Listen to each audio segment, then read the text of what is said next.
There is renewed hope that greater cooperation between the tribes and local governments will result in better outcomes in finding and rescuing missing Indigenous women and children.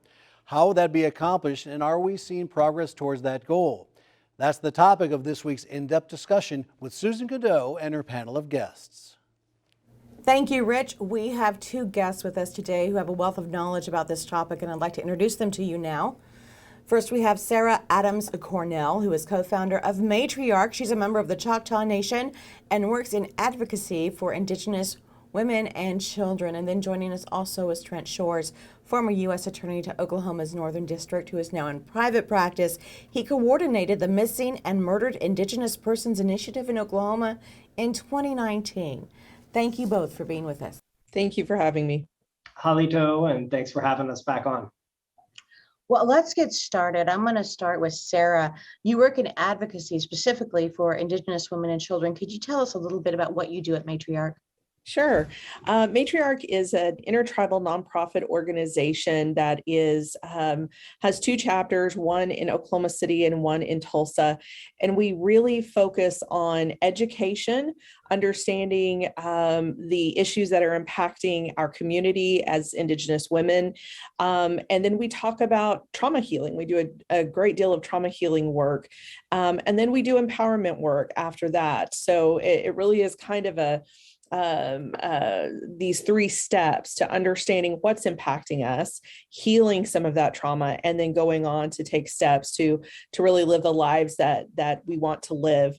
And in its essence, it's a support system for Indigenous women. Well, to throw a stat out there, when we're talking about trauma, according to the organization, the Coalition to Stop Violence Against Native Women, 4 out of 5 Indigenous women are affected by violence and face murder rates 10 times that of the national average. Trent, those are extreme stats. Is that true?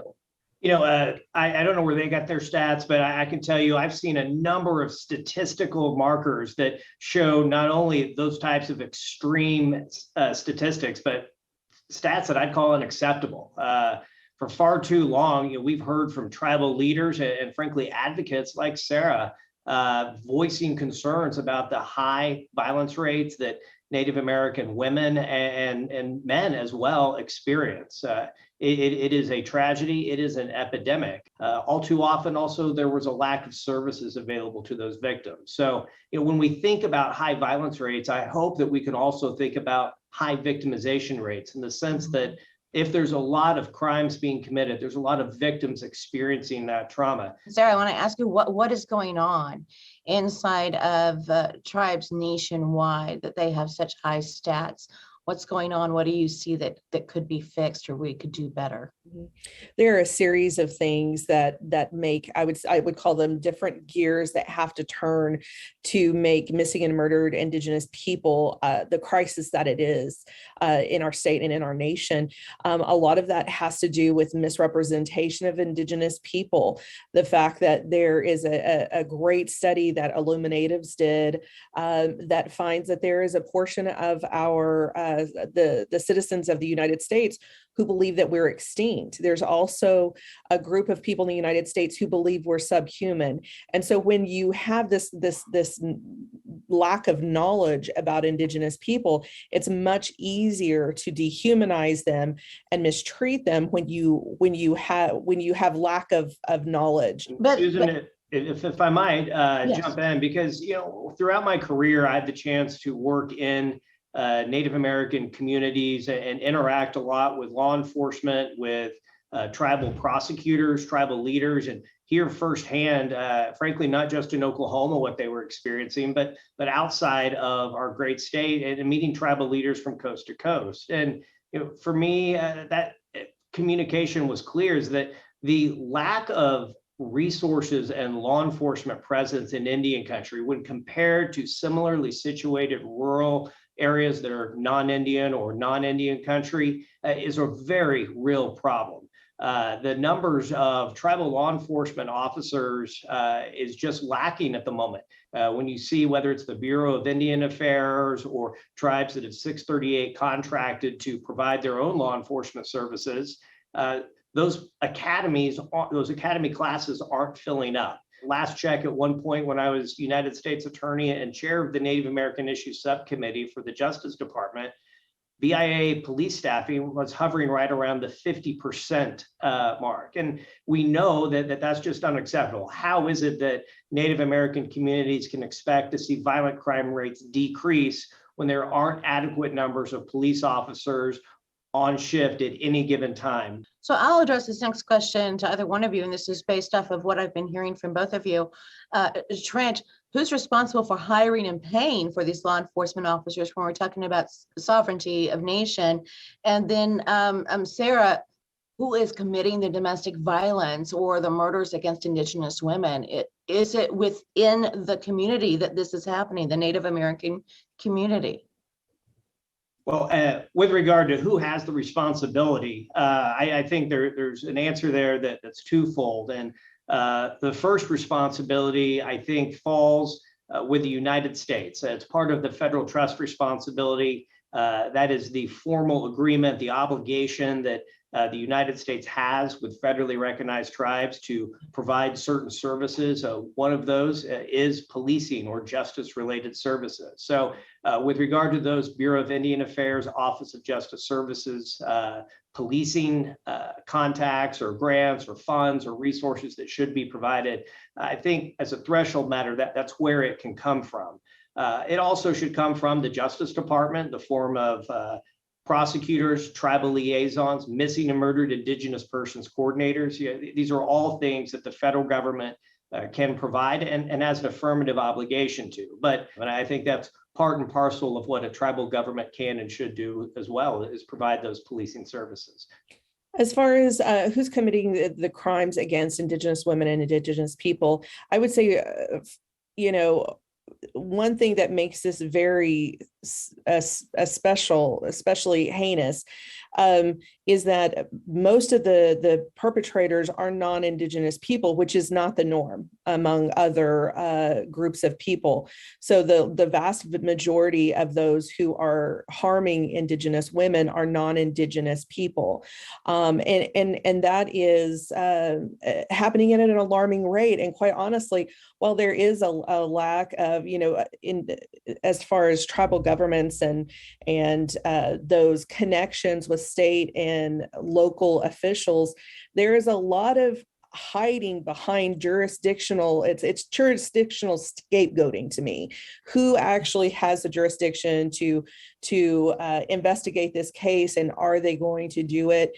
There is a large amount of moralizing who and who is not worthy of searching and investigation. We find that a lot within Matriarch. We've held boots on the ground searches where we have the families have notified the officials, they have taken all the appropriate steps, and they still were not looking for their lost family members. And so it was really put upon the community to get together to learn how to do searches and to do that ourselves. And our community recovered our lost loved one. And so we're seeing that the community has really stepped into these roles that we should not have responsibility for. This should not be our job. Yes, Trent, go ahead. I'm sorry, Susan. One of the things I wanted to piggyback on that response, because based on my experience, I've looked at a lot of different statistics and studies that talk about who is committing these crimes. My on-the-ground experience and that of, I know many prosecutors or investigators, tribal or federal, who work in Indian country, is that a lot of domestic related crimes are occurring by an Indian against another Indian. But we've seen some studies recently that talk about perhaps an increased prevalence of non-Indians committing these crimes against Indians. And I think that's one of the interesting aspects of, as Sarah noted, these particular crimes, that whether it's nuanced or it's particularly concerning. But I don't want to leave your viewers with the impression that it's my experience that non-Indians are the primary perpetrators. In my experience, it is Indians committing crimes against Indians, because that's who oftentimes lives on an Indian reservation or in Indian country. Thank you for that clarification. And Sarah, what you talked about is other cases getting, so we have this situation. And knowledge is power. So if we get the information out that this is happening, but the information is not getting out, as you said, to the level of some other cases, like right now, the whole nation is engrossed in finding the person who killed Gabby Petito. And why don't we get that kind of coverage for all these women who have, come into harm's way? And either one of you can answer that. Well, it's racism. I mean, we have seen moralization over and over about who is and isn't worthy of coverage and of searches. We've had law enforcement come, whenever we've lost someone, who have written us off if there had been any kind of substance abuse in their past. If they had ever been a runaway, it was like, well, and especially our Two-Spirit and trans relatives who go missing, they give the excuse that they led high-risk lifestyles, and they are just written off. And it falls then, as we mentioned before, to the community to look for these loved ones. And it really is mirrored by the racism that we see in our communities. I would never profess to try to understand why the media does or does not cover something. And Susan, you're probably the best qualified out of the three of us to weigh in on that. But I think Sarah makes some really valid points here. And I think the important thing to remember is that even though it may not receive some of the national media coverage or even local media coverage, that these cases are receiving the coverage of the selfless and dedicated men and women of law enforcement. And sometimes that's not always the case. And that can be a concern as well. During my time as U.S. Attorney, we actually had an individual, a Two-Spirit Native American who had gone missing and remains missing to this day out of my district. And we worked with local authorities, worked with tribal authorities and federal to see what we could do to assist in that investigation. At last check, there were approximately 68, give or take, open missing Indigenous persons investigations in the state of Oklahoma. And each one of those victims and their families is worthy of all the resources that we have, because this idea of liberty and justice for all isn't just something we say at the end of our Pledge of Allegiance. It's a foundational principle of our country, and I think it certainly is appropriate that we live up to it. Moving on, and we're running out of time, but I do want to talk about the Ida Beard law that goes into effect November 2nd. Oklahoma Governor Kevin Stitt signed it into law, and it goes into effect November 2nd. Sarah, what does that bill do? What does that law do? Well, first, I have to give a great big thank you to Lorinda Morgan, who worked tirelessly on this bill with her community to see basically an office that will be, coming up very soon in November, where it really helps convene both local, state, and federal agencies to do kind of what we had talked about before. There was a gap in services and whose jurisdiction, and it will even help families who have no idea what to do in these circumstances. Nobody knows what to do when a loved one goes missing, the reports that you have to fill out, all the steps that you have to take, because time is of the essence when these things happen. There was another piece of legislation that didn't make it through the last legislative session that would have been an alert system for adult people who go missing under unusual circumstances. And we hope to see that passed as well. But the Ida Beard law is going to be a pivotal piece for our families in Oklahoma to really help step up and bridge those gaps. And I'm so grateful to Lorinda and everyone who saw that passed. Jen, I want to ask you final questions for both of you. What would you like to see happen in the future to help stop this wave of crime against Indigenous women? I want to see everybody engage on this and not just talk about it, but actually follow through. We hear so often about listening sessions or where people get together and talk about the issue. I'd love to have a follow-through session where we actually take some action. I want to see federal, state, local officials really enhance public safety partnerships in Indian country and frankly in urban areas as well with tribal law enforcement.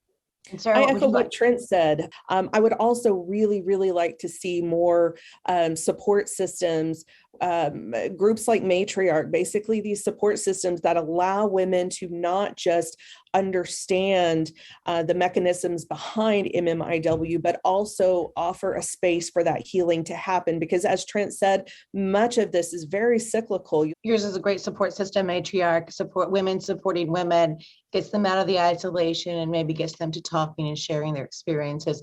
There's so much more we could all discuss. I want to thank you both for your time, though. This is great information. Thank you both. Thank you. Yakoki.